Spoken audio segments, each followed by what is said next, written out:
10 years had passed since she walked across that graduation stage at Riverside High, and in all that time she had tried not to think too much about those years.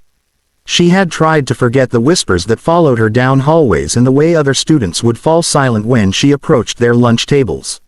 She had tried to forget sitting alone in the library during every dance and every football game while everyone else seemed to belong to some secret club she could never join. Catherine picked up the cream-colored envelope and turned it over in her hands. Someone had taken great care to find her. She had moved 3 times since graduation and changed her phone number twice. Yet here was this invitation addressed to her current apartment with her current name printed in elegant script. She opened it slowly. The reunion would be held at the Thompson estate. Bradley Thompson's family owned half the commercial real estate in town, and their home had always been the stuff of legend among her classmates. Black tie affair, the invitation said. Dinner and dancing. The whole graduating class was invited. Catherine almost laughed. The whole class except her had probably been friends back then. She had been the girl whose mother cleaned houses for a living. The girl whose clothes came from church donation bins. The girl who worked evening shifts at the grocery store to help pay rent. She had been easy to overlook and even easier to mock. She set the invitation down and looked around her small apartment. It wasn't much, but it was clean and it was hers. On the wall hung her nursing degree from the state university.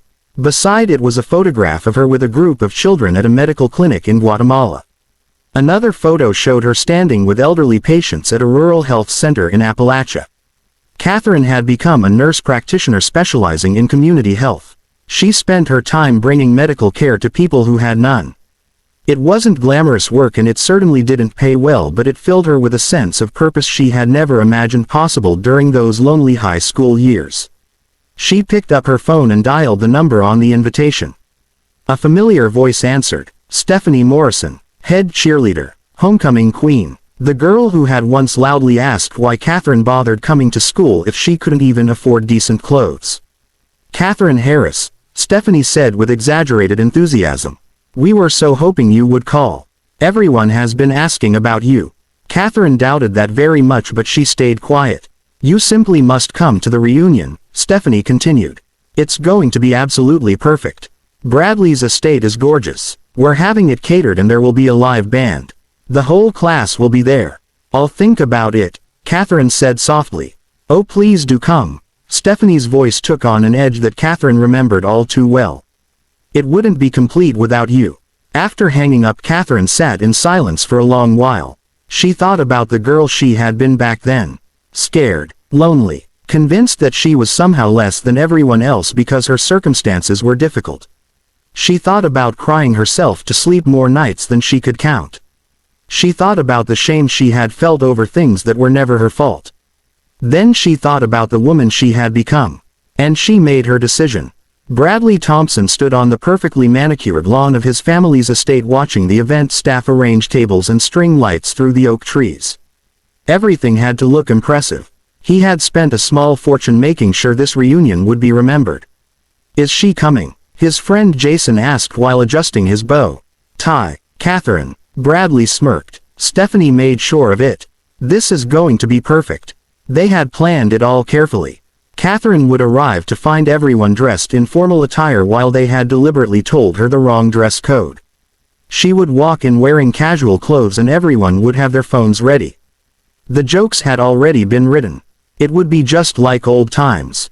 Why do you even care? Jason asked. High school was 10 years ago, man. Bradley shrugged. He couldn't really explain it. Maybe it was because his own life hadn't turned out quite the way he had imagined.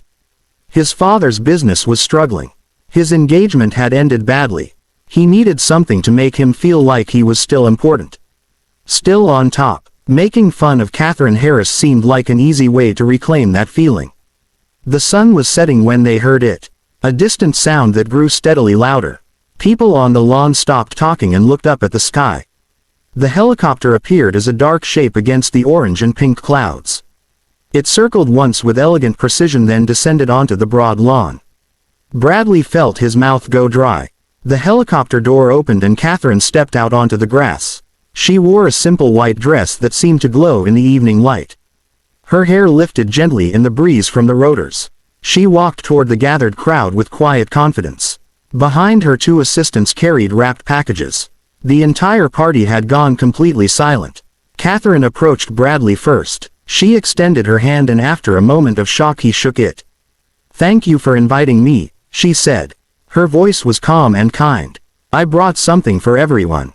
Her assistants began handing out small wrapped gifts. Inside each package was a children's book.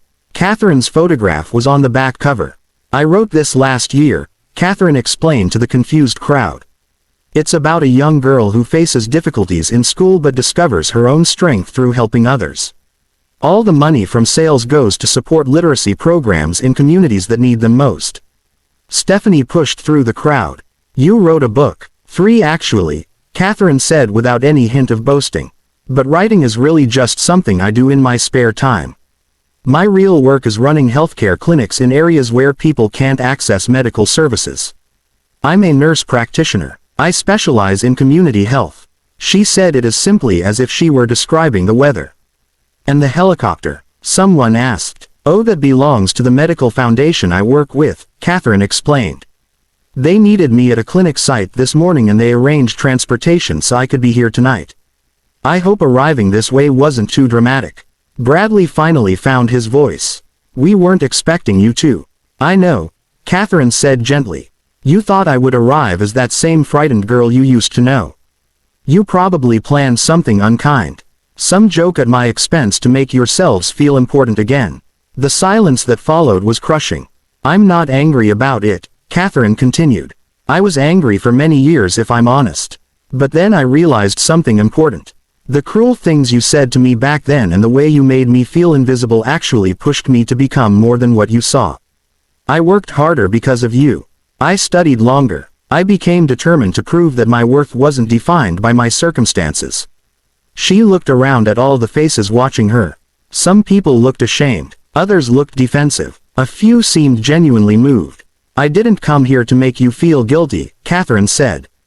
"I came because I wanted you to understand something I learned. The opinions of people who don't truly know your heart don't define you. What defines you is who you choose to become in spite of hardship. What defines you is whether you use your pain to grow into someone better or whether you use it as an excuse to hurt others the way you were hurt." Bradley felt something break open inside his chest. She was absolutely right. He had spent 10 years trying to hold on to the easy superiority of high school. He had learned nothing. He had grown nowhere. "I'm sorry," he said. The words surprised even him. "I was cruel to you. We all were. You never deserved any of it." Catherine nodded slowly. "Thank you for saying that. It means more than you might think." Stephanie stepped forward. Tears had begun to ruin her carefully applied makeup. "I was so terrible to you, Catherine. I knew it was wrong even then, but I did it anyway because it made me feel powerful. I'm truly sorry." Other voices joined in. Apologies tumbled out awkwardly and honestly. Some seemed genuine. Others seemed more like social obligation. But they came nonetheless. Catherine listened to each one with patience and grace. "I forgive you," she said finally. "All of you. Holding on to anger and resentment would only hurt me in the end. You actually taught me something valuable even though you never meant to. You taught me that kindness matters more than popularity. That character matters more than money or status. That the only people worth impressing are the ones who can see and appreciate your heart." She reached into her bag and brought out a stack of photographs. She began passing them around the crowd. "These are some of the people I've had the privilege of working with," she said.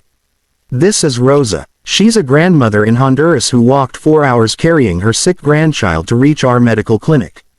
This is Tom. He's a coal miner in West Virginia who volunteers at our health screenings even though he works 12-hour shifts. This is little Emma. She's 7 years old and she dreams of becoming a doctor someday." The photographs moved through the crowd. Each face showed hardship but also showed hope and dignity. "These people," Catherine said quietly, "they never once cared that I grew up poor or that I wore secondhand clothes to school. They cared that I showed up when I said I would. They cared that I listened to their concerns. They cared that I treated them with respect and did my best to help them. That's what I learned after leaving this town. Real worth comes from service to others. Real happiness comes from lifting people up rather than pushing them down." Real success isn't measured in money or status but in lives touched and hearts helped. She smiled and it was genuine and warm. That's what I want you to take away from tonight. Not guilt about the past but hope for the future. You all have the power to make different choices now. You all have the ability to use whatever privileges and resources you have to make the world a little bit better. Bradley looked down at the photograph Catherine had handed him. An elderly woman with weathered hands and a face full of wrinkles was smiling despite obvious poverty and hardship. There was such joy in her expression. Such gratitude. What do you do now? Catherine asked him. I work for my father's company, he said. Real estate mostly. Do you find it fulfilling? The question caught him completely off guard. I've never really thought about whether I like it or not. Maybe you should think about it, Catherine said kindly. Life is far too precious and far too short to spend it doing things that don't matter to you. Find something that makes you feel truly alive. Find a way to use your gifts to make things better for people who need help. The party continued, but everything had changed. People gathered in small groups having real conversations instead of just showing off. Some shared their own struggles and disappointments. Others asked Catherine detailed questions about her work and how they might contribute. Stephanie found Catherine near the dessert table later in the evening. Can I ask you something personal? Stephanie said. Of course you can. How did you become this person? How did you transform yourself after everything we put you through back then? Catherine thought carefully before answering. I had a teacher named Mrs. Chen, she said. She taught biology. She never knew exactly what was happening to me in the hallways and lunchroom, but she sensed something was wrong. She started leaving books on my desk with little notes tucked inside. Small messages of encouragement, quotes about perseverance and inner strength. Catherine's eyes grew soft with memory. One day she left me a quote by Eleanor Roosevelt that said, "No one can make you feel inferior without your consent." That simple sentence changed everything for me. I realized I had a choice about how to respond to cruelty. I could let your meanness define who I became, or I could define myself through my own choices and actions. What happened to Mrs. Chen? Stephanie asked. She retired 5 years ago. I make sure she has everything she needs now. She gave me hope when I had absolutely none. That's a debt I can never fully repay, but I try to honor it by passing that same hope along to others. Stephanie wiped away tears. I feel like I've wasted so much time. You haven't wasted anything if you're willing to learn from it, Catherine said. You're 32 years old. You have half your life still ahead of you. What do you want to do with that time? I honestly don't know anymore. Then take some time to figure it out, Catherine said. Find something that gives your life meaning beyond yourself. Use whatever advantages you have to help people who have fewer advantages. That's how you make peace with the past. Not through guilt but through better choices going forward. As the evening wound down, people exchanged real contact information and made genuine promises to stay in touch. Several people committed to donating to Catherine's medical foundation. Others simply thanked her for coming and for her grace. Bradley walked Catherine back to the waiting helicopter. I need to confess something, he said. We planned to humiliate you tonight. We were going to play cruel pranks and take embarrassing photos. The whole thing was meant to be a joke at your expense. I know, Catherine said simply. How did you know? Because that's who you were back then. I hoped you had changed, but I prepared myself for the possibility that you hadn't. And you came anyway. I came because that scared, lonely girl I used to be needed to see that she won in the end. That she became someone worthy of pride. I came to close that chapter of my life with grace instead of bitterness. Bradley nodded slowly. For whatever it's worth, I'm going to change. Really truly change. I hope you do, Catherine said warmly. You have the ability to do tremendous good in this world if you choose to. Please don't waste that gift. The helicopter lifted into the darkening sky. Bradley watched until the lights disappeared completely into the night. Around him the party was ending. People leaving in their expensive cars, returning to their comfortable lives. But something fundamental had shifted. He could see it in the way people talked to each other. Hear it in their voices. Catherine had given them all a precious gift tonight. Not the book, though, that was generous. She had given them a mirror. A chance to see clearly who they had been and who they still might become. Bradley looked up at the emerging stars. He thought about Rosa walking 4 hours for medical help. About Tom volunteering after 12-hour shifts. About little Emma who dreamed of becoming a doctor. He thought about Catherine who had every reason to be bitter and angry but had somehow chosen kindness and forgiveness instead.